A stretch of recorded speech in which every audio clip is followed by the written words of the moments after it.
Hi, everybody. Today we're going to talk about disembodied spirits and their kind of their nature and behavior. A little bit about their nature and behavior patterns. And the title today is "Are Spirits Electrical?" And I have had this question for a very long time. Because of my experiences with disembodied spirits, I sense them very easily when they're in the environment or when they're attached to me. Uh, Disembodied spirits are, when anything dies. What I mean by disembodied spirit is when anything dies and steps out of form, whether that's an animal or some type of plant spirit or humans. Whenever that occurs, we would hope that spirit makes a smooth transition to wherever it's supposed to go next. But the reality is that doesn't always happen. In fact, it doesn't happen a lot. And so, especially these days, because there's so many things that can confuse spirits and actually create interference patterns for them making their way to where they're supposed to go to make that, I'll call it, jump into the next phase of their experience.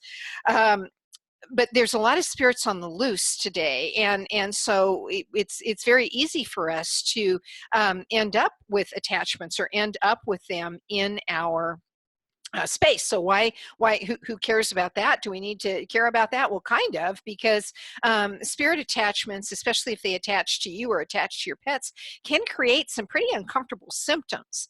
Now, the thing that's interesting about the symptoms and why I asked the question, are spirits electrical, is that the symptoms very much mimic, or can very much mimic, electrostress symptoms.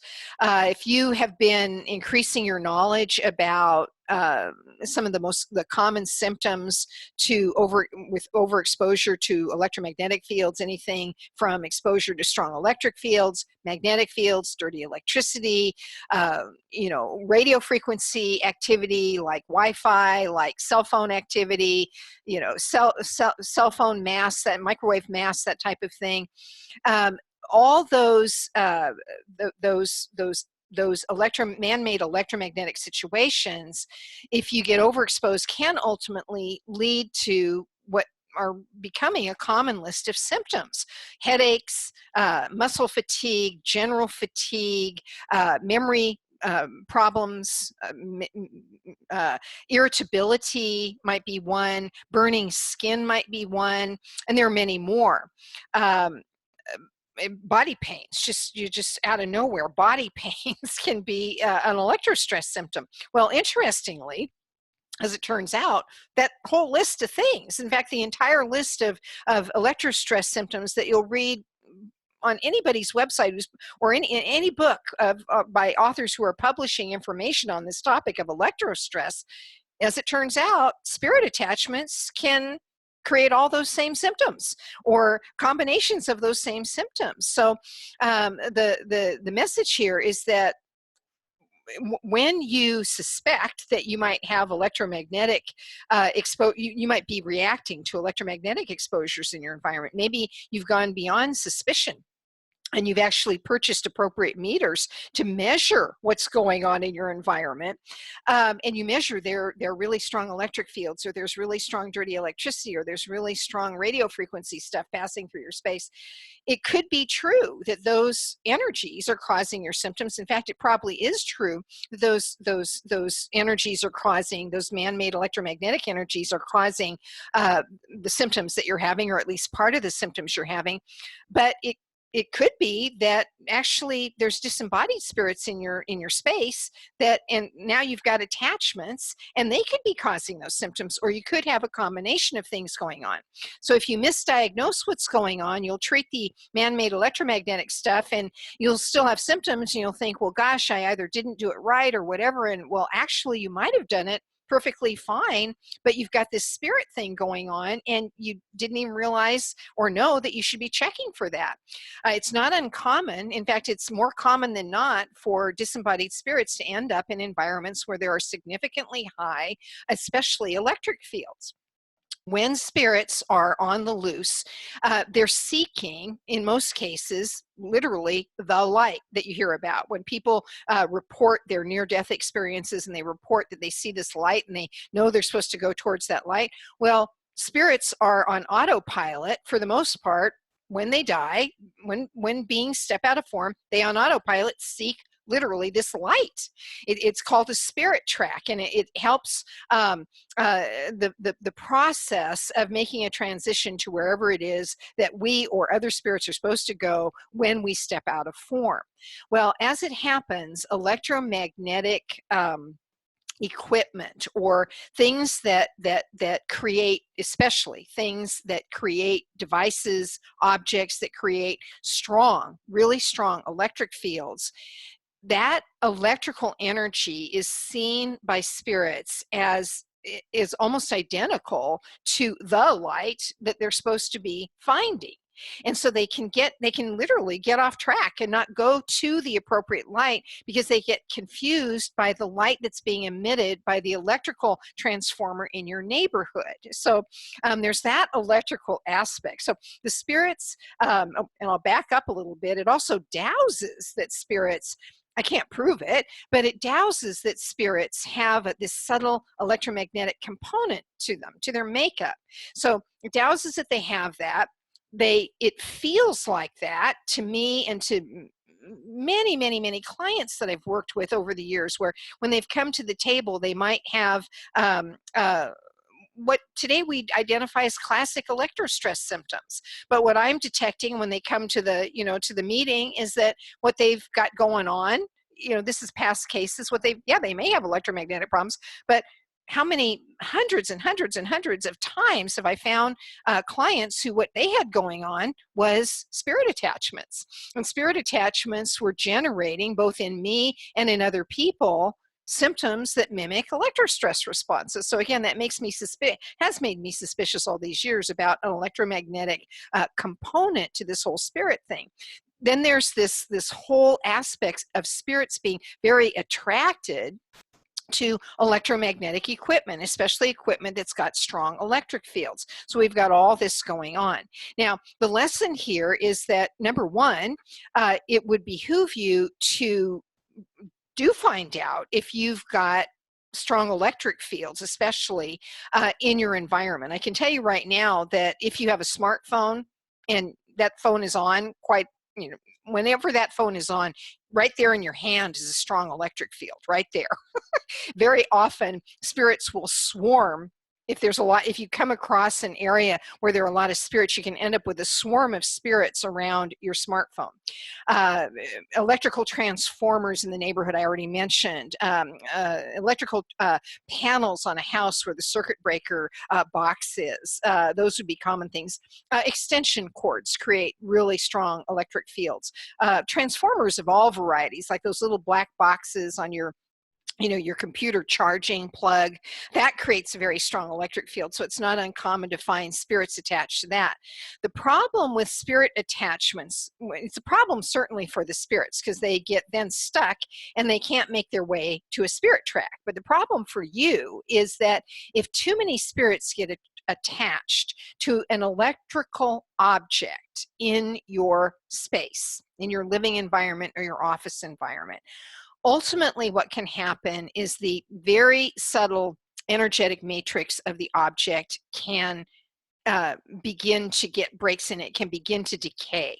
And it creates a situation where stuff that is moving through us, there's tons of subtle energy, invisible stuff going on all the time. All kinds of beings and passing right through you and me and every object in our space. There's all these different dimensional levels that are all interacting, or not so much interacting with each other, but intersecting each other. And if you get a break, like I'm talking about, with the subtle energy component of an object, whether that object is you, your body, the object might be a piece of furniture, the object very often is a piece of electrical equipment with a strong electromagnetic field that has attracted lots of spirits, and that amplifies the situation and causes breaks in that subtle field. When that occurs, stuff that should pass through the object can't.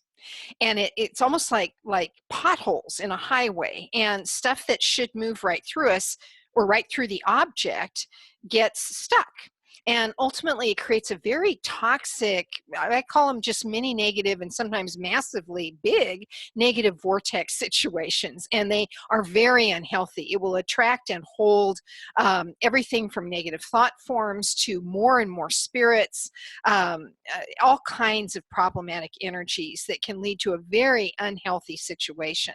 So it benefits you to, number one, learn how to measure certainly your electromagnetic environment, what's being created in the environment from equipment, from wiring, from all that kind of stuff. You can learn how to do that online. But don't assume. The lesson is, don't assume that just because you've resolved an electrical problem or you're aware that there's an electrical problem, don't assume, and maybe you're having some symptoms like headaches or muscle pains or memory glitches or burning skin, or you can't sleep, restless sleep. Don't assume that just because you do find a problem with the electromagnetic equipment in your space or the electromagnetic energies that are passing through your space, don't assume that's the only thing going on, or even that that is what's going on, because spirit attachments can cause the same thing. And you could have one without the other, or you could have both going on, which is very common at the same time. If you've got strong electric fields, and if you've got a situation where you've got any device where spirits have swarmed that device in your space, it's going to amplify the subtle energy aspects of all of that that actually play a role in these symptoms that we feel, like the headaches, like the muscle aches, like the body pains, et cetera, et cetera, et cetera. So and don't assume there's only one thing going on. Get more regular at, how do you check? It's easy to check for electromagnetic stuff. You can get the appropriate meters and do that. But how do you check that you've got a spirit issue going on? Well, you can douse about it. And do I have any disembodied spirits attached to me? Any level of my, of my being or non-being, do I have any spirits attached to me?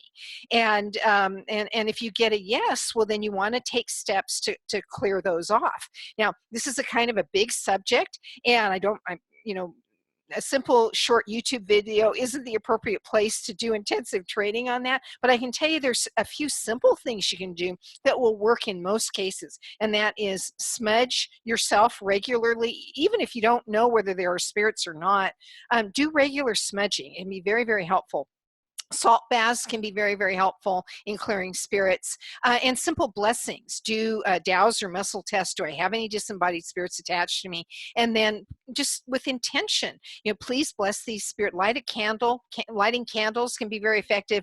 Please bless these spirits, send them into the light, or to the most appropriate place for them at this time. And I always make sure you add that, or to the most appropriate place for them at this time, because not all spirits actually should be going into the light.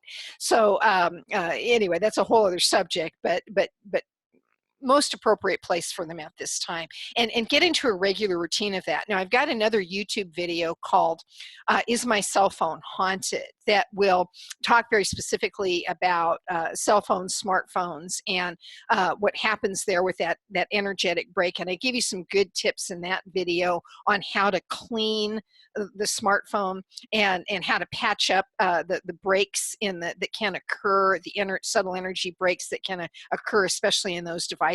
So look up that video. I've got a great video in the Senzar Video Vault called Spirits on the Loose. So if you have a Senzar video key, watch that video, and that'll bring you up to speed on some great techniques for dealing with spirits way beyond what I'm talking about today. And then annually, I do an intensive training program called Helping Your Loved Ones Cross Over. That's not only about, it's a 4-hour training program. It's not only about helping your loved ones cross over. It is about that, but it's really about more advanced strategies for dealing with spirit situations that aren't quite as easy as just smudging yourself, or can't be as easily resolved as just smudging yourself or doing a simple blessing. Sometimes you'll encounter situations where, especially where there's large, sometimes large swarms of spirits, need a little special treatment to get them on their way. And I address that kind of stuff in that particular program. Again, watch for that. It comes comes along once a year only.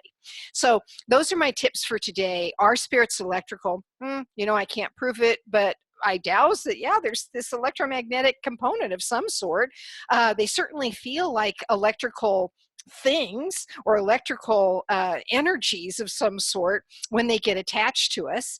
Oh, I forgot this one. They can actually influence electrical equipment. I've had many occasions where I have found, or a client has found where they're having trouble with an electrical thing working, a piece of electrical equipment working properly. And we'll find that there's usually some kind of very mechanical issue going on, like a loose wire or something that is amplifying the electric field. And but we'll find that if there are spirits attached, just removing the spirits sometimes can kind of give some breathing space for the device to actually work properly. I had a friend who had a situation with an airplane radio, and he was constantly having problems with the radio not working properly, and he couldn't find. He knew thought there was some kind of little short, but he couldn't find it. Well, I detected that there were tons of spirits attached to the radio. He removed the spirits successfully, and it at least temporarily solved the problem. Ultimately, he did have to have the radio replaced, but he'd get clear sailing provided he could keep those spirits off the radio. I've had spirits when I've been in telephone conversations, and of course there's an electrical component to the telephone system that we're using. I've had gone into a conversation with a client that, let's say, comes to the table loaded with spirits, and it creates so much interference when we both get on the phone together, static on the line, that you can't even hear each other. We have to hang up. I've got to do a clearing on my end remotely for them, and for me, if any of those spirits have transferred to me, and we get back on the line, clean sailing. So again, it's really interesting, the electrical what look like electrical components to this whole spirit thing. And then, of course, lastly, spirits being attached to equipment and the kind of negative vortex situation that can ultimately lead to, which is highly toxic and highly non-beneficial for your health and well-being. So hope you've learned a little bit today, a lot, I hope, actually, today, and that you'll be a little more mindful about not only about not assuming that the standard electromagnetic stuff that might be going on in your environment and creating electrostress symptoms. Be aware that there are many subtle energy situations. Spirits is just one that I'm talking about that can actually create electrostress symptoms. And it's not an exclusive territory of electromagnetic equipment. So there you have it. Bye for today. I'll talk to you another time.